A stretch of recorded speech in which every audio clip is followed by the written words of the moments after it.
वो महज 15 साल की थी जब उसने इस दुनिया को अलविदा कह दिया। वो होलोकॉस्ट में मारे गए 60 लाख यहूदियों में से एक थी। एन फ्रैंक, जो कि एक यहूदी लड़की थी, उसने एक डायरी लिखी थी जो 20वीं सेंचुरी की सबसे महान किताबों में से एक मानी जाती है। उसकी ये डायरी नाजियों द्वारा यहूदियों पर किए गए अत्याचारों का जीता जागता सबूत है। इस वीडियो में आप एन फ्रैंक के बारे में 21 ऐसी बातें जानोगे जो शायद ही आपको पता हों, सो वीडियो को आखिर तक जरूर देखना। नंबर 21। एन का जन्म जर्मनी के फ्रैंकफर्ट शहर में हुआ था। जब एन 4 साल की थी तब जर्मनी पर नाजियों का कंट्रोल हो गया। नाजी यहूदियों पर जुल्म कर रहे थे। नाजियों से बचने के लिए फ्रैंक फैमिली जर्मनी छोड़कर नेदरलैंड के एम्स्टर्डम शहर में चली गई। लेकिन इसके बाद नाजियों ने नेदरलैंड पर हमला करके वहां भी अपना कब्जा कर लिया। नेदरलैंड में मौजूद सभी यहूदी वहां फंस चुके थे। नाजी यहूदियों को ढूंढ ढूंढकर कंसंट्रेशन कैंप्स में भेज रहे थे। नंबर 20। उस दौरान फ्रैंक फैमिली ने एम्स्टर्डम में ही छिपने का डिसाइड किया और वो एक बिल्डिंग के अंदर एक सीक्रेट अपार्टमेंट में छिप गए। उसी अपार्टमेंट को सीक्रेट एनेक्स कहा जाता है। सीक्रेट एनेक्स में फ्रैंक फैमिली के साथ 4 और यहूदी लोग छिपे हुए थे। नंबर 19। सीक्रेट एनेक्स में जाने के 24 दिन पहले ही एन 13 साल की हुई थी। उसके 13th बर्थडे के मौके पर उसके फादर ने उसे एक डायरी गिफ्ट की थी। इसके बाद 6 जुलाई 1942 को एन और उसकी फैमिली नाजियों के डर की वजह से सीक्रेट एनेक्स में छिप गए, जहां उन्होंने पूरे 2 साल और 35 दिन बिताए। इन्हीं 2 सालों के दौरान ही एन ने अपनी डायरी को लिखा था। नंबर 18। 4 अगस्त 1944 को नाजियों ने सीक्रेट एनेक्स में छिपी फ्रैंक फैमिली को ढूंढ लिया। नाजियों ने उनको एम्स्टर्डम से ओशविट्ज कंसंट्रेशन कैंप में भेज दिया।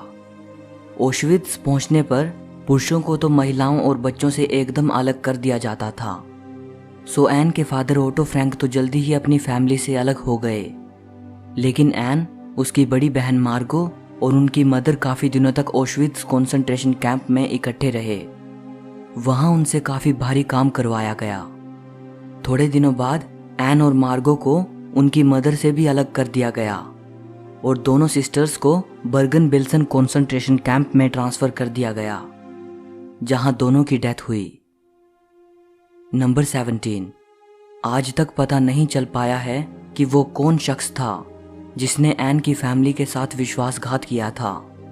वो शख्स जानता था कि फ्रैंक फैमिली कहाँ छिपी है। उसी ने जर्मन अथॉरिटीज को उनके छिपे होने की खबर दी थी। नंबर 16। वह नाजी ऑफिसर जिसने एन और उसकी फैमिली को सीक्रेट एनेक्स से अरेस्ट किया था, उसका नाम कार्ल सिल्बरबोर था। जब वर्ल्ड वॉर खत्म हो गया और एन की डायरी पब्लिश हो गई, तब बाद में कार्ल ने यह एडमिट किया था कि उसने भी एन की बुक खरीदी थी, इस आशा के साथ कि शायद उसका नाम भी एन ने अपनी डायरी में कहीं थोड़ा बहुत मेंशन किया हो। कार्ल को मायूस होना पड़ा। नंबर 15। जब कार्ल ने सीक्रेट एनेक्स पर रेड की, तब उसने फ्रैंक फैमिली का सारा कीमती सामान और पैसे वगैरह को जब्त कर लिया, लेकिन कुछ पेपर्स और नोटबुक्स वगैरह को गैर जरूरी समझते हुए जमीन पर फेंक दिया। उसमें एन की डायरी भी थी। बाद में जब एन की डायरी पब्लिश हुई तो एक रिपोर्टर ने कार्ल से पूछा कि क्या आपने एन की बुक पढ़ी है? तो कार्ल ने जवाब दिया, हाँ, मैंने हफ्ता भर पहले ही उसे खरीदा था। फिर रिपोर्टर ने कहा कि आप उसे पढ़ने वाले पहले व्यक्ति बन सकते थे। इस पर कार्ल ने हंसते हुए जवाब दिया, काश मुझे उस डायरी को फ्लोर से उठा लेना चाहिए था। नंबर 14। जब शुरुआत में एन की डायरी पब्लिश हुई तो हजारों लोग नेदरलैंड में उन सीक्रेट रूम्स को देखने जाने लगे जहां एन और उसकी फैमिली ने छिपकर अपने दिन बिताए थे। 1960 में उस पूरी बिल्डिंग को एक म्यूजियम के रूप में बदल दिया गया। अब उसे एन फ्रैंक हाउस कहा जाता है। आज हर साल उस म्यूजियम में लाखों विजिटर्स आते हैं। नंबर 13। एन की बड़ी बहन मार्गो फ्रैंक ने भी एक डायरी लिखी थी, लेकिन उसे कभी ढूंढा नहीं जा सका। नंबर 12, वे सभी 8 लोग जो सीक्रेट एनेक्स में छिपे थे, उनमें से एन के फादर ओटो फ्रैंक ही अकेले ऐसे व्यक्ति थे जो कंसंट्रेशन कैंप से जिंदा वापस लौटे। वापस लौटने पर ओटो को यह जानकारी मिली कि उनकी वाइफ और दोनों बेटियां मर चुकी हैं। नंबर 11, मीप गीस, जो फ्रैंक फैमिली की काफ़ी करीबी दोस्त थी। जब एन फ्रैंक और उसकी फैमिली सीक्रेट एनेक्स में छिपकर रह रहे थे, तब मीप अपनी जान को जोखिम में डालकर फ्रैंक फैमिली के लिए खाना और ज़रूरत का सामान लेकर आती थी। जब नाजियों ने फ्रैंक फैमिली को अरेस्ट कर लिया, तब बाद में मीप सीक्रेट एनेक्स आई और उसने वहाँ पड़ा सारा सामान रिकवर कर लिया। उसी में एन की डायरी भी थी। जब ओटो फ्रैंक कंसंट्रेशन कैंप से वापस लौटे, तब मीप ने एन की डायरी उनको सौंप दी। ओटो के दोस्तों ने उनको कन्विंस किया कि उन्हें अपनी बेटी की डायरी पब्लिश करनी चाहिए। ओटो ने ऐसा ही किया। नंबर 10, जब तक एन की डायरी मीप के पास रही, तब तक मीप ने उस डायरी का एक शब्द भी नहीं पढ़ा था। डायरी पब्लिश होने के बाद ही मीप ने उसे पढ़ा। बाद में मीप ने बताया कि अगर मैंने वो डायरी ओटो को देने से पहले पढ़ ली होती तो मैंने उस डायरी को जला दिया होता, क्योंकि एन ने अपनी डायरी में मेरा, मेरे हस्बैंड का और उन सभी लोगों का जिक्र किया था जिन्होंने सीक्रेट एनेक्स में छिपे यहूदी लोगों की हेल्प की थी। मीप ने बताया कि इसकी वजह से नाजियों द्वारा हमें मृत्यु दंड दिया जा सकता था। नंबर 9, एन के फादर ओटो फ्रैंक ने एक बार पुरानी बातों को याद करते हुए ये बताया कि जब मीप ने मुझे वो डायरी दी थी तो शुरुआत में मेरे लिए डायरी को पढ़ना बेहद मुश्किल हो रहा था। मैं कुछ ही पेज पढ़ पाता था क्योंकि दुख भरी यादें मुझ पर हावी हो रही थी। एन की बातों को पढ़कर मुझे ये एहसास हुआ कि ये वही एन नहीं है जिसे मैं अपनी बेटी के रूप में जानता था। मेरे लिए ये एक रेवलेशन था। मुझे उस बच्ची के गहरे जज्बातों और विचारों का कोई अंदाजा नहीं था। ओटो ने आगे कहा कि एन की डायरी पढ़ने के बाद मैं इस नतीजे पर पहुंचा हूं कि ज़्यादातर पेरेंट्स अपने बच्चों को बहुत कम जानते हैं। नंबर 8, वैसे तो एन की सैकड़ों फोटोग्राफ्स आपको इंटरनेट पर मिल जाएंगी, लेकिन बात करें अगर एन की रियल फिल्म फुटेज की, तो सिर्फ एक ही छोटा सा फुटेज मौजूद है जिसमें महज 4 सेकंड्स के लिए एन नजर आती हैं। ये छोटा सा फुटेज 1941 में रिकॉर्ड की गई एक साइलेंट फिल्म का हिस्सा है।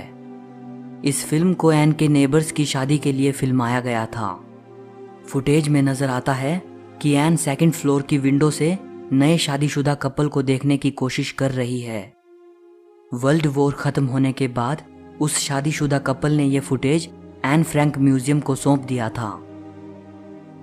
नंबर 7, नेल्सन मंडेला एक बार बता रहे थे कि जब वो जेल में थे तब उन्होंने एन की डायरी पढ़ी थी और उससे उन्हें बड़ी हिम्मत और आशा मिली थी।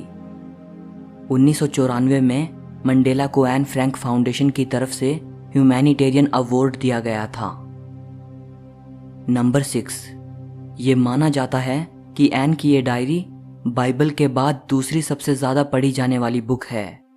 ये दुनिया की सबसे फेमस डायरी है। इसे 70 से भी ज़्यादा भाषाओं में ट्रांसलेट किया जा चुका है। नंबर 5, एक चीज़ जो हमें एन की डायरी से जानने को मिलती है वो ये कि एन के अपनी मदर के साथ बहुत ज़्यादा अच्छे रिश्ते नहीं थे। उनके बीच अक्सर झगड़े होते थे। एन अपने फादर के ज़्यादा क्लोज थी, जबकि मार्गो अपनी माँ के ज़्यादा करीब थी। माँ और बेटी के बीच एक डिफ़िकल्ट रिलेशनशिप होने के बावजूद भी एन की मदर के बारे में ये कहा जाता है कि वो एक बेहद डिवोटेड मदर थी। आई विटनेसेस बताते हैं कि कंसंट्रेशन कैंप के दिनों में उनकी मदर ने अपनी रोटी का आखिरी निवाला तक अपनी बेटियों के लिए बचाए रखा। एन की मदर की मृत्यु स्टारवेशन की वजह से हुई थी। नंबर 4, कंसंट्रेशन कैंप के दिनों में एन को अचानक राह चलते उसके 2 दोस्त मिल जाते हैं, नैनेट प्लिट्स और हना गोसलर। दोनों ही एन की स्कूल के दिनों की दोस्त थी। एन की फैंस के थ्रू उनसे बातचीत भी हुई। नैनेट और हना दोनों ने ही होलोकॉस्ट से सरवाइव किया था और आज वो 91 साल की हैं। नंबर 3, आज तक ये पता नहीं चल पाया है कि कंसंट्रेशन कैंप में कब और किस दिन एन की मृत्यु हुई थी। ये अंदाज़ा लगाया जाता है कि शायद फरवरी या मार्च में एन की मृत्यु हुई होगी। डच अथॉरिटीज़ का ये मानना है कि शायद मार्च के महीने के आखिरी दिनों में एन और मार्गो दोनों मर गई थी। मार्गो की मृत्यु एन से कुछ दिन पहले हो गई थी।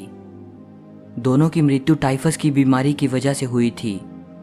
उस वक्त मार्गो 19 साल की थी और एन 15 साल की।